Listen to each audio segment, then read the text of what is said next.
আমার খালাতো ভাই আমার সাথে যেভাবে কাজ করল গল্পটি সম্পূর্ণ শুনলে আপনাদের মেশিন দিয়ে টপ করে পানি চলে আসবে। আপনারা হাতের কাজ করতে বাধ্য হবেন, তাই হাতের কাজ করার আগে হাতের কাছে অবশ্যই টিস্যু রাখবেন। আমার নাম প্রীতি এবং আমার বয়স 23 বছর। আমি দেখতে বেশ সুন্দর, আমার শরীরের গঠন একটু বড় দেখায়। আমার মুখের গঠন আকর্ষণীয়, রং ফর্সা এবং আমার শরীর না খুব পাতলা না খুব মোটা, বরং একদম মাঝারি। আমি গ্রামে থাকি, তাই অন্য গ্রামের মেয়েদের মতো আমিও বেশিরভাগ সময় সালোয়ার স্যুট পরি। আমি শুধুমাত্র 10ম শ্রেণী পর্যন্ত পড়াশোনা করেছি এবং তারপর থেকে বাড়িতেই থাকি। বাইরে থেকে আমাকে খুবই সরল, সাধারণ মেয়ে মনে হতো। আমি ততটা বুদ্ধিমান বা চালাকও ছিলাম না। কিন্তু সত্যি বলতে, আমার জীবনে এমন কিছু দিন এসেছিল যখন আমি আমার সীমা অতিক্রম করেছিলাম।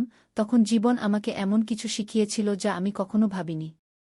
অনেক আগের কথা, আমি এমন একটি অভিজ্ঞতার মধ্য দিয়ে গিয়েছিলাম যা আমার হৃদয় ও মনের উপর গভীর ছাপ ফেলেছিল।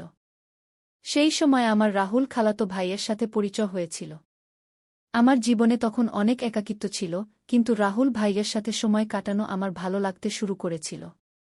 তিনি সবসময় আমার প্রতি যত্নশীল ছিলেন এবং তার উপস্থিতিতে আমার মন হালকা হয়ে যেত। শুরুতে যখন আমি তার সাথে সময় কাটাতাম, তখন শরীরে এক অদ্ভুত চাপ অনুভব করতাম, যেন আমার বিশ্রামের প্রয়োজন। কিন্তু ধীরে ধীরে সবকিছু স্বাভাবিক হতে শুরু করেছিল। আমাদের মধ্যে এমন একটি রুটিন তৈরি হয়ে গিয়েছিল যে, যখনই সুযোগ পেতাম, আমরা দুজন একে অপরের সাথে সময় কাটানোর জন্য ব্যাকুল হয়ে যেতাম।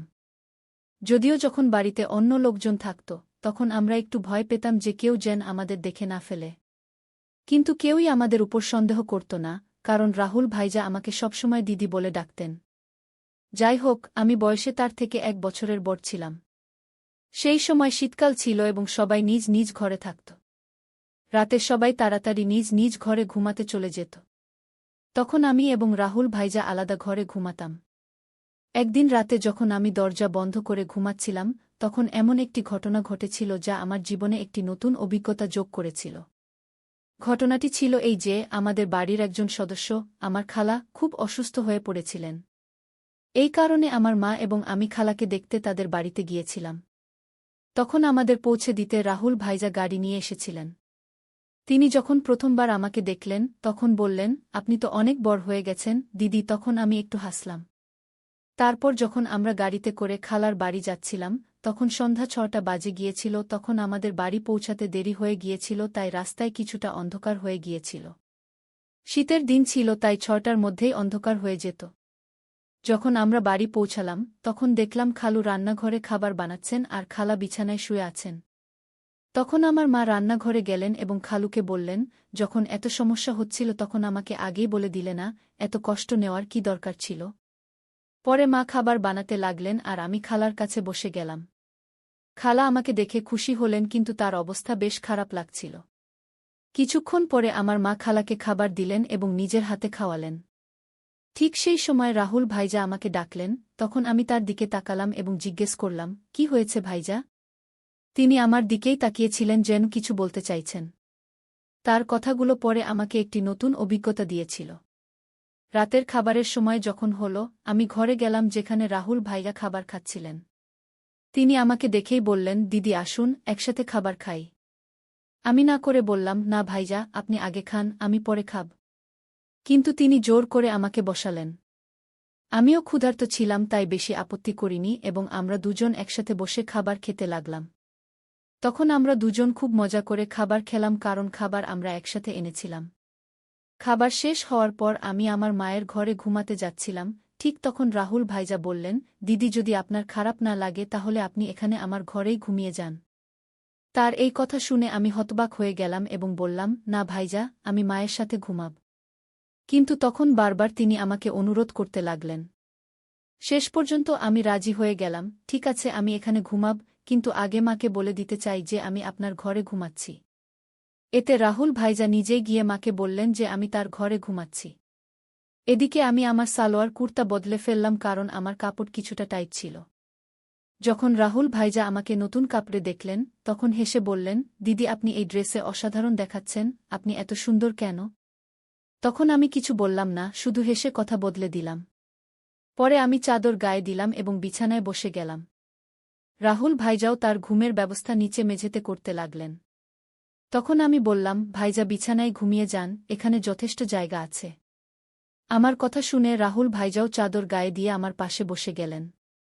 রাহুল ভাইজা খুব হাসি খুশি এবং মজার মানুষ ছিলেন। তিনি মজার মজার কথা বলে আমাকে অনেকক্ষণ হাসালেন। কথা বলতে বলতে কখন রাত 12টা বেজে গেছে টেরও পাইনি আর কখন ঘুমিয়ে পড়লাম। সকালে যখন ঘুম ভাঙল দেখলাম রাহুল ভাইজা আমার চুল নিয়ে খেলছেন। আমাকে জেগে থাকতে দেখে তিনি হেসে বললেন, গুড মর্নিং দিদি, কেমন আছো? আমিও হেসে বললাম, খুব ভালো ভাইয়া কি। তারপর আমরা দুজনেই চাদরের নিচে বসে গল্প করতে লাগলাম। ঠিক তখনই মা আমাদের জন্য গরম গরম চা নিয়ে এলেন। সকালটা ছিল খুব ঠান্ডা, তাই চাদরে মুড়িয়ে চা খাওয়া ভালো লাগছিল। রাহুল ভাইজা বারবার আমার দিকে তাকাচ্ছিলেন। আমি হেসে জিজ্ঞেস করলাম, কি ভাইজা, এভাবে কেন তাকিয়ে আছো? তিনি মজা করে বললেন, তোমার চোখগুলো খুব বড় আর সুন্দর।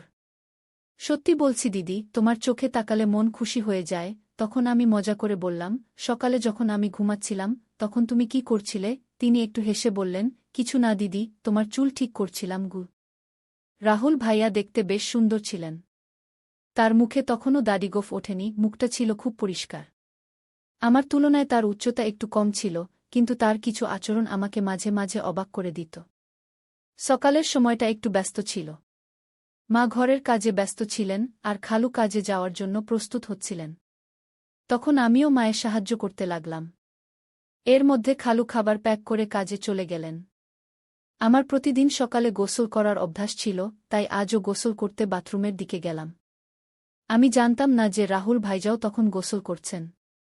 বাথরুমের দরজা খুলতেই আমি লজ্জায় লাল হয়ে গেলাম আর দ্রুত আমার ঘরে ছুটে এলাম। রাহুল ভাইজা তখন গোসল করছিলেন, তার মুখে সাবুন লাগানো ছিল, তাই তিনি আমাকে দেখতেই পাননি। কিন্তু আমি এত বেশি লজ্জা পেয়ে গেলাম যে সেই দৃশ্য বারবার আমার মাথায় ঘুরতে লাগল। ঘরে বসে আমি নিজের চিন্তায় ডুবে গেলাম আর আস্তে আস্তে হাসতে লাগলাম গু। এর মধ্যে রাহুল ভাইজা গোসল করে ঘরে এলেন। আমাকে একা হাসতে দেখে মজা করে বললেন, কি ব্যাপার দিদি, আজ তো খুব খুশি লাগছে। তার কথা শুনে আমি একটু চুপ করে গেলাম আর বললাম, না ভাইজা, এমন কিছু না, এমনিই হাসছিলাম। রাহুল ভাইজা মোবাইল নিয়ে পাশে এসে বসে বললেন, সত্যি সত্যি বলো দিদি, কি ভাবছিলে যে এত হাসি পাচ্ছিল? তখন আমি হেসে বললাম, না ভাইজা, কিছুই না। কিন্তু রাহুল ভাইজা জিদ ধরলেন, না দিদি, বলো না। না বললে আমি ভুল বুঝব। তখন আমি বললাম, প্লিজ ভাইজা, এই কথাটা এখানেই শেষ করো। এতে ভাবার কিছু নেই কি। তারপর আমি দ্রুত উঠে গোসল করতে চলে গেলাম। গোসলের পর আমি ঘরে ফিরে এলাম আর মজা করে ইচ্ছে করে একটু পানি রাহুল ভাইয়ার দিকে ছুড়ে দিলাম। এটা দেখে রাহুল ভাইজা হঠাৎ উঠে দাঁড়ালেন আর আমার চুল ধরে আমাকে বিছানায় বসিয়ে দিলেন। তার এই আচরণ দেখে আমার রাগ হয়ে গেল। আমি রেগে বললাম, এটা কি করছো ভাইজা? আর রাগে তার হাত ঝাঁকিয়ে দিলাম। এরপর রাহুল ভাইজা কিছু না বলে চুপচাপ ঘর থেকে বেরিয়ে গেলেন। তার এই ব্যবহার দেখে আমিও অবাক হয়ে গেলাম। নিজের উপর আফসোস হতে লাগল যে হয়তো আমার এটা করা উচিত ছিল না। তারপর দ্রুত আমি আমার চুল ঠিক করে মায়ের কাছে চলে গেলাম। খালু খালার যত্ন নিচ্ছিলেন, তাকে ওষুধ দিচ্ছিলেন আর খাবার তৈরি করছিলেন। ঠিক তখনই খালা আমাকে বললেন, যাও রাহুলকে ডেকে আনো, গরম গরম খাবার খেতে বলো, নইলে ঠান্ডা হয়ে যাবে গু। আমি জানতাম রাহুল ভাইজা আমার উপর রাগ করেছেন। তাকে ডাকতে গিয়ে দেখলাম তিনি ছাদে বসে ফোন দেখছেন। আমি ডাকলাম, ভাইজা নিচে এসো, মা ডাকছেন, খাবার খেয়ে নাও। কিন্তু তিনি কোনো উত্তর দিলেন না। তখন আমি আরও কাছে গিয়ে বললাম, প্লিজ ভাইজা, আমার উপর রাগ করো না। আমার ভুল হয়ে গেছে, আমি ক্ষমা চাইছি গু। তবুও তিনি আমার দিকে তাকালেন না, ফোন দেখতে থাকলেন। তখন আমি তার হাত ধরে বললাম, ভাইজা, ভুল শুধু আমার না, তুমিও তো আমার চুল টেনেছিলে, তাই আমার রাগ হয়েছিল। এখন এত রাগ করো না গে। তখন আমার চোখে পানি চলে এল আর কাঁদতে কাঁদতে বললাম, ভাইজা প্লিজ এত রাগ করো না। যদি আমার ভুল হয় তবে আমাকে এক না দুটা চড় মারো, কিন্তু এভাবে চুপ করে থাকো না গি। আমাকে কাঁদতে দেখে রাহুল ভাইয়ার রাগ একটু ঠান্ডা হল। তিনি আস্তে বললেন, ঠিক আছে, কাঁদো না। কিন্তু তোমার আমার উপর হাত তোলা উচিত হয়নি। যাই হোক, ছেড়ে দাও, চলো খাবার খেয়ে নিই গু। তখন আমি বললাম, প্রথমে এটা বলো যে তুমি আমাকে মাফ করে দিয়েছ। তখন তিনি হেসে বললেন, আরে অনেক হয়েছে, এখন চুপ করো, নইলে আমাকে আরও বেশি ক্ষমা চাইতে হবে গু। তারপর আমরা দুজন নিচে গিয়ে খাবার খেতে বসলাম। খালু আর খালা আগেই খেয়ে ফেলেছিলেন। মা রান্নাঘরের কাজ শেষ করছিলেন। খাওয়ার পর আমি খালার পাশে বসে গেলাম আর তার সাথে কথা বলতে লাগলাম, খালার স্বাস্থ্যের খোঁজ নিতে লাগলাম। এই সময় মা বললেন, তোমরা এবং রাহুল এখানেই থাকো, আমি নিকটবর্তী বাড়িতে দেখা করতে যাচ্ছি। আমি রাহুলকে বলে দিয়েছি যেন সে কোথাও বাইরে না যায়, আমরা শীঘ্রই ফিরে আসব। তারপর মা এবং খালু বাইরে চলে গেলেন এবং আমি খালার ঘর পরিষ্কার করতে শুরু করলাম। ঠিক তখনই রাহুল ভাইয়া মজা করতে করতে এসে পড়লেন। আমি তাকে বললাম, ভাইজা, দয়া করে আমার জন্য কিছু এনে দাও। তিনি হেসে বললেন, বলো দিদি, কি চাও? আমি বললাম, আমার জন্য চকলেট এনে দাও, আমি খুব পছন্দ করি। রাহুল ভাইজা হেসে বললেন, ঠিক আছে, তুমি ঘর পরিষ্কার করো, আমি চকলেট নিয়ে আসছি। রাহুল ভাইয়া চকলেট নিতে চলে গেলেন এবং আমি ঘর পরিষ্কার করতে লাগলাম। যখন আমি খালার আলমারি খুললাম, তখন সেখানে মেকআপের জিনিসপত্র রাখা দেখলাম। সাজগোজ করার আমারও খুব শখ ছিল, তাই আমি খালার মেকআপ ব্যবহার করা শুরু করলাম। তারপর আমি খালার ঝুমকি এবং গয়না পরলাম এবং আলমারি থেকে লাল শাড়ি বের করলাম। যখন রাহুল ভাইরা চকলেট নিয়ে ফিরে এলেন, তখন আমি সম্পূর্ণরূপে সেজেগুজে নতুন বধূর মতো প্রস্তুত হয়ে গিয়েছিলাম। তখন আমি চুল খুলে রেখেছিলাম, লিপস্টিক লাগিয়েছিলাম এবং হাতে চুড়িও পরেছিলাম। তিনি ঘরে ঢুকেই আমাকে এই রূপে দেখে হতবাক হয়ে গেলেন। তার মুখ দিয়ে শুধু এটাই বেরিয়ে এল, দিদি, তুমি তো অসাধারণ দেখাচ্ছ। তারপর আমি তার কাছ থেকে চকলেট নিলাম এবং বিছানায় বসে খেতে লাগলাম। রাহুল ভাইজাও পাশে বসে গেলেন এবং তখন তার চোখ আমার দিক থেকে সরছিল না। তখন আমি বললাম, ভাইজা, এত করে দেখো না, আমার অস্বস্তি লাগছে। রাহুল ভাইজা হেসে বললেন, কি করি দিদি, তোমার দিক থেকে চোখ সরতেই চায় না। তুমি শাড়িতে এত সুন্দর দেখাচ্ছ যে মনে হচ্ছে কোনো পরী। তারপর মজা করে বললেন, ইচ্ছে করছে তোমাকে আমার বউ বানিয়ে ফেলি। আমি বুঝতে পারছিলাম যে সেই মুহূর্তে তার মনের মধ্যে কি চলছিল, কিন্তু আমি হালকা হাসির সাথে কথা অন্য দিকে ঘুরিয়ে দিলাম। মজা করে বললাম, তাহলে দাঁড়িয়ে রইলে কেন? বলো, আমাকে বউ বানিয়ে কি করবে? তখন রাহুল ভাইজা একটু হেসে বললেন, রেখে দাও দিদি, আমি জানি তুমি ইচ্ছে করেই এটা জিজ্ঞাসা করছো। তখন আমি বললাম, তাহলে কি তুমি তোমার দিদির সুযোগ নিতে চাও? যদি মা জানতে পারেন তাহলে কি হবে? তখন রাহুল ভাইজা বললেন, দিদি, এত চিন্তা করো না, আমরা তো বাড়িতেই আছি এবং কেউ জানতেও পারবে না। তুমি শুধু একবার হ্যাঁ বলে দাও, আমি সব সামলিয়ে নেব।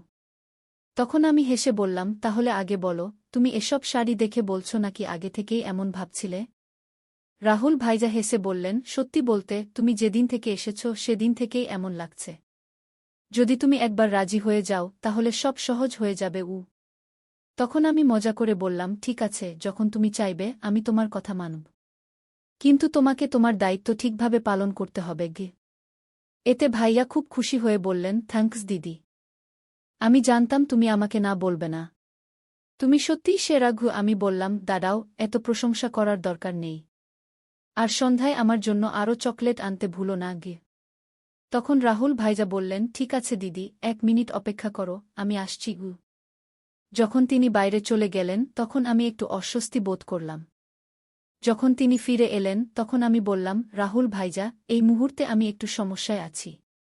সন্ধ্যায় এই বিষয়ে কথা বলব। কিন্তু রাহুল ভাইজা আমার কথা মানতে রাজি ছিলেন না। তিনি শান্ত স্বরে বললেন, দিদি, এত চিন্তা কেন করছ? ভয়ের কিছু নেই, সব ঠিক হয়ে যাবে। যদি তোমার অস্বস্তি হয় তাহলে চোখ বন্ধ করে নাও। তখন আমি চোখ বন্ধ করে নিলাম এবং রাহুল ভাইজা আমাকে তখনই সেই মুহূর্তে।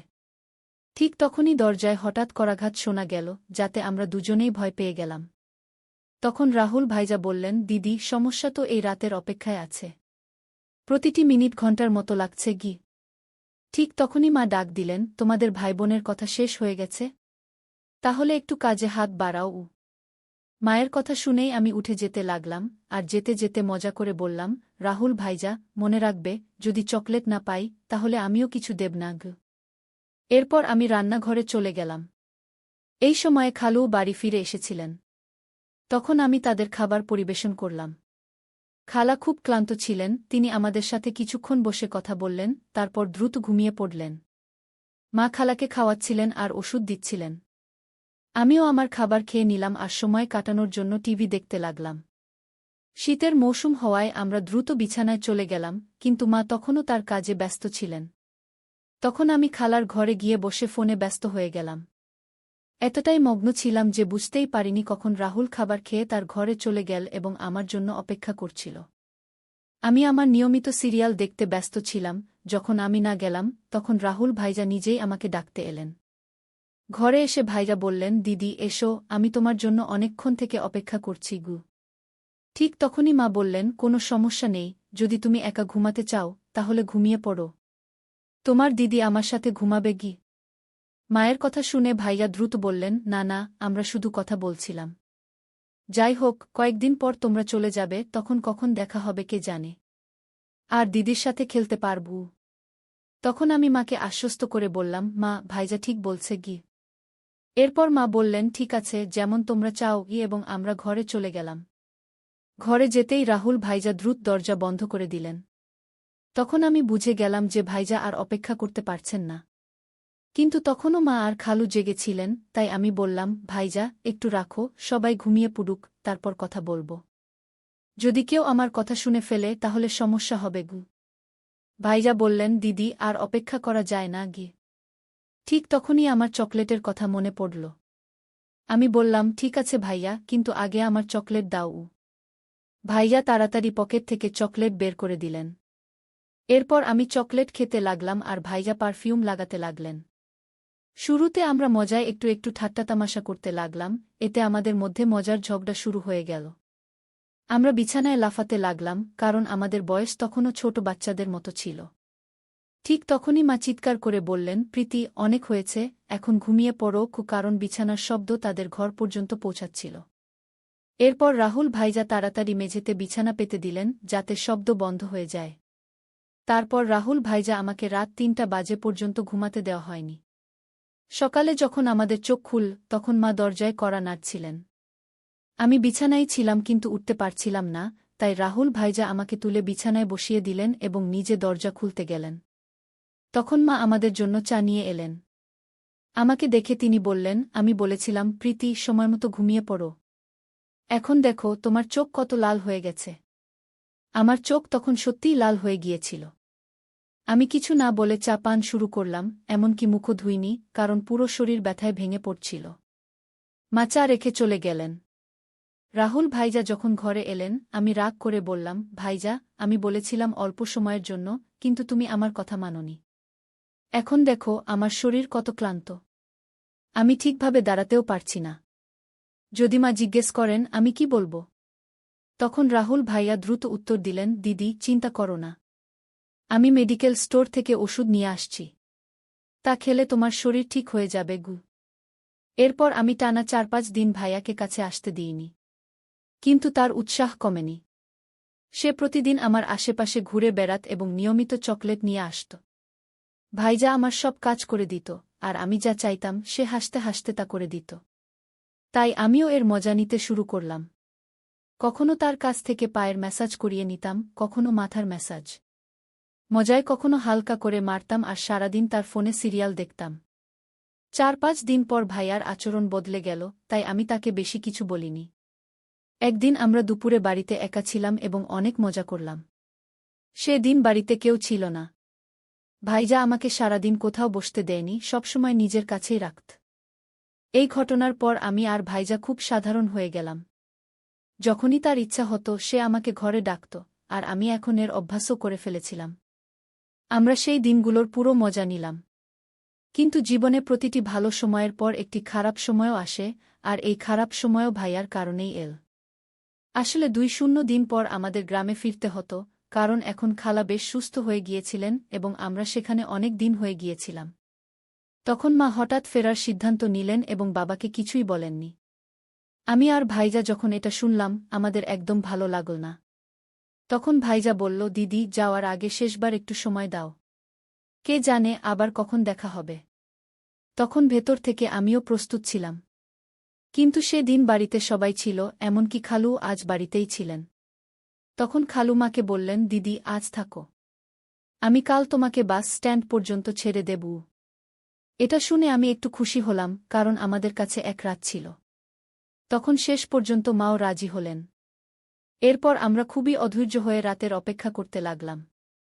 যখন রাত হল, তাড়াতাড়ি খাবার খেয়ে আমরা আমাদের ঘরে চলে গেলাম। তখন আমরা এতই অস্তর্ক হয়ে গিয়েছিলাম যে দরজাও ঠিকমতো বন্ধ করিনি। তখন অল্প সময়ের মধ্যেই হঠাৎ খালু এসে আমাদের সেই অবস্থায় দেখে ফেললেন। আমি ভয়ে কাঁপতে লাগলাম এবং সঙ্গে সঙ্গে সেখান থেকে সরে গেলাম।